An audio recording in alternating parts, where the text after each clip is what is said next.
Good morning, good day, good evening, good afternoon, whatever it is, wherever you're at, whenever you're watching this video. Hey, thanks for joining in. I got something special here. Um, Putting together a new collection. Didn't quite know where to start. And so I went and said, you know what? I'm going to do something I've never done before.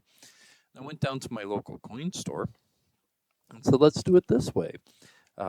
He has what's he just calls 90% silver, constitutional silver, junk silver, whatever you want to term it. He pulls out this big old bin of 90% dimes um, and said, you know what, here you go. Why don't you just, you could thumb through those, take a look for any dates that you want, start your collection, and that's what I came back with. I got 35 coins here to start my new Mercury collection. Let's just dump these out because I want to say something. And this was actually pleasantly surprising for these being in a junk bin. And why you want to search your junk bins, because I don't know if you can see that, but I did throw that one in there. Now look at that. That is not a junk silver.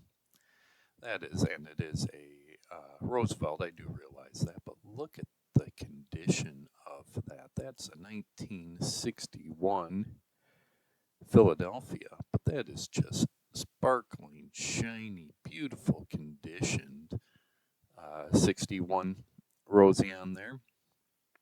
I also found, there it is, another one, not quite as good, but almost as good if I don't drop it and scratch it up some more. Let's just see this one. Beautiful condition. Denver Mint there on the back. And that is in 1951. But again, look at these beautiful, stunning conditions on those two. But yeah, I got a lot of miscellaneous dates. Like I said, I'm going to start an album here for Mercury and thought this is a good way. And then you can work on upgrades. But I mean, even some of these Mercury, slightly dirty. You can get some bands in there, not all. That's what, a 40. What is that? That's a 43. Good condition. These are all like, I would say, fine. Just taking the last, maybe a couple of very fine. Look at that, 32, 1932. Still have some good details in the head. Flip it over there. And some good details. A couple of the lines in the center there. So I'm just going to have fun. I'm going to go through these, put these in an envelope. But the pride and joy, scratch and dent, and I mean, there were a lot of coins that I went through and just was thumbing through. I mean, that's got some decent lines, almost full bands there. Which one's that? That is a beautiful 1941 Mercury. But look at this one. I'm going to hide this over here because this was the pride and joy that I found in that. That is not fine condition. That's I would say that's got to be at least a very fine. Look at that, 1898. Flip that baby over. Look at the details. All of that right into all the leaves around there. That is a great condition barber dime. That again was just in the constitutional junk bin at the local coin shop. So good finds for me. Let me pull these three over. Those were three good finds for me out of this pile. I'm going to start putting these into a book, and we'll take a look at them a little bit closer and say, hey, it's a way and an easy way and a cheaper way to maybe start a collection and then start upgrading these as time goes by. So I'll be right back with the book. All right, folks, here we are. I've separated out all those Mercury dimes. I lost count, but I'm going to say right around 30 Mercury dimes that I picked up. I now have them set up by decades. So we have here, how do I want to do this? Yeah, we'll do it that way. All right, so up here we have our 1917. Got to put these in order here. So 1917, 1919. We come down here for the 20s. We have 24, 26, 28, and 29. Of the 30s, we do have a 1930. We have 34, 235s, 36, 337s, 38, 239s. I did a good job getting a good spread here. We have one 1940, 341s, 242s, 1, 2, 3, 4 44, 43s, 244s, and 245s. Now, if I do this right, I should be able to pull in this camera here. And I just wanted to show you some. Again, I'm not a collector. I'm not a pro at this. This is purely a hobby. But look at some of these coins. Let's see if I can pull this out just so you can see more of the coin. There we go. I guess that's about as high as I'm going to get. But I mean, look at that detail. And that's that 1943. Just bringing that in, getting those almost 90%. Look at those full lines on the back. I mean, this was in what my local coin shop considered his constitutional or junk silver. And it's why I always tell people it's worth taking a good look at. Get a little better light in there.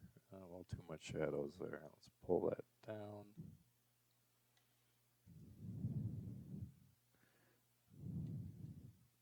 I mean, that detail, the date, the "In God We Trust," for being a 1943, and this was just in his constitutional 90% junk silver bin. You never know what you're going to get. Some of them are going to be more worn. I mean, if you look at the 1917, but you're talking a 108-year-old coin, of course there's going to be some wear and some smoothing, you know, no lines on the back there. Definitely see the wear on the sides on that. And that was 1917, 1919. Clear dates were the big piece for me. Few lines on there, few bars on there, not too many. But if you go and work up a good deal with your local coin shop, get to know them. 1929. And again, wonderful to me, fine, good detail. So these are going to be great for my album. I did look, where's those two? It's hard to read this when you're in there, but if you take a look at the 1942s, let's bring that in a little bit. That is not the 2/1 error on any of those, but I will be looking for some of those down the road. I mean, even the 1942s, some good condition there. So what I'm going to do now for you guys is I'm going to put all of this into the album, and I'll take a look at the album once it's full, or once it's completed. Be right back.